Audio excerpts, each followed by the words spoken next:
Juan Ramón Rayo, contra la renta básica. Y sin embargo, a mí me da la sensación de que el libro no es exactamente contra la renta básica, va más allá, va contra la redistribución en sí. Efectivamente, no es un libro solo contra la renta básica, pero sí que toma la renta básica como el paradigma más amplio, general, universal e incondicional posible de redistribución de la renta. Pero en efecto, el libro podría haberse llamado perfectamente contra la redistribución de la renta y contra la redistribución no solo desde un punto de vista económico, sino sobre todo filosófico. Es decir, ¿por qué es injusto quitarle el dinero, quitarle el capital, quitarle los ahorros a una persona para dárselo a otra? Es verdad que es infinanciable, es verdad que sería una mordida fiscal injustificable, pero creo que los principales argumentos, no solo contra la renta básica, sino en general contra la redistribución de la renta, son argumentos de cariz filosófico u ético. Es decir, o ético, hay una serie de razones, básicamente que la gente debe ser libre para poder desarrollar sus planes vitales sin que otro le coaccione al respecto, ni siquiera para fines que pueden ser tan nobles como redistribuir la renta hacia los más necesitados, pero ni siquiera así la coacción contra la libertad individual queda justificada. Lo dices en la introducción del libro y lo repites alguna otra vez, que el problema no es que la redistribución en sí misma o que ayudar a alguien que lo necesita sea malo o sea bueno, el problema es la coacción. Se puede decir que ayudar a quien lo necesita es algo moralmente bueno y moralmente aprobable y que es virtuoso, y que en cambio negarle la ayuda a quien lo necesita es un vicio moral, es algo criticable desde un punto de vista moral. Pero lo que deberíamos empezar a tener claro es que no todo lo que es bueno, no todo lo que es virtuoso debe ser de obligatorio cumplimiento, ni todo lo que sea malo o vicioso tiene que estar prohibido. Si toleramos a la gente, no solo en la teoría, sino también en la práctica, la redistribución coactiva de la renta no tiene justificación. La coacción no tiene justificación, incluso para algo que puede ser tan noble como ayudar a los más necesitados. La otra característica de la renta básica que sus defensores, digamos, ponen en el primer lugar de la defensa es la incondicionalidad.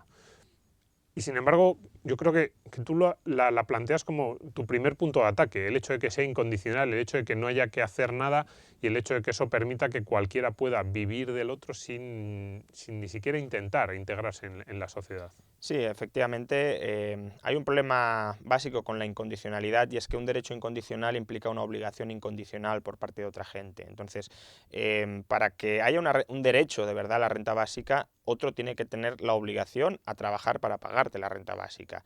No hay otra. Si tú tienes un derecho a cobrar una renta, incluso aunque no trabajes, incluso aunque no quieras trabajar, que ese es el punto básico de los defensores de la renta básica, otro va a tener que trabajar para proporcionártela, porque si no, ese derecho no es efectivo.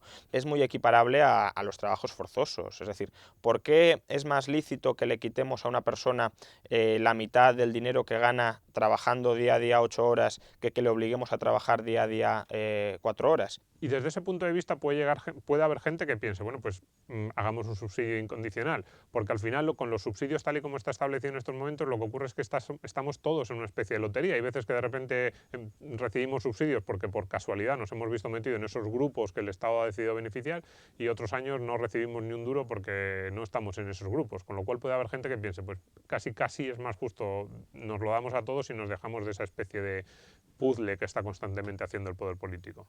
Sí, yo creo que eso es un cálculo muy utilitarista, es decir, nos conviene más esto o lo otro según unas consideraciones de interés general no muy claramente definidas. Yo creo que se puede apelar tanto o se puede criticar tanto la renta básica como esa redistribución de subsidios. Ahora bien, no pensemos que la renta básica saldría igual de cara, es decir, que los impuestos que se impondrían sobre la gente, impuestos que son injustos en tanto en cuanto le arrebatan el fruto de su trabajo, tanto en cuanto le arrebatan su propiedad, no pensemos que los impuestos serían menores en el caso de la renta básica o iguales en el caso de la renta básica que en el caso de los subsidios actuales. Sería necesario, incluso aunque elimináramos subsidios actuales, subir muy sustancialmente los impuestos. Pero ¿por qué espontáneamente la renta básica no surge en ninguna parte, en ninguna sociedad del mundo? Incluso en las comunas más socialistas, la gente tiene una obligación de trabajar por la comuna. No es que tú te quedas tumbado sin hacer nada y puedas cobrar la renta básica. ¿Por qué? Pues porque obviamente es lo que estás diciendo. Si alguien cobra la renta básica es porque otro está obligado a trabajar por ella. Y eso induce un comportamiento bastante injusto y bastante insolidario hacia los demás. No sé si me da la sensación en el libro de que consideras que el crédito fiscal es una alternativa algo más razonable. El crédito fiscal, los complementos salariales, por ejemplo, la propuesta de Ciudadanos, efectivamente es más sensato que la renta básica porque está condicionada a trabajar, no es un complemento que se reciba aun cuando no quieras trabajar, pudiendo no quieras trabajar, pero cuidado porque yo creo que ahí de nuevo la renta de inserción es superior al complemento salarial y puede ser superior incluso por ser más generosa, no por ser más restrictiva en algunos casos. El complemento salarial solo se le abona a quien trabaja y hay que tener en cuenta que puede haber situaciones de absoluto desamparo en sociedad de gente que no tenga trabajo y esas situaciones hay que atajarlas de alguna manera si ponen gravemente en peligro la capacidad de supervivencia de esa persona. El complemento salarial no lo hace.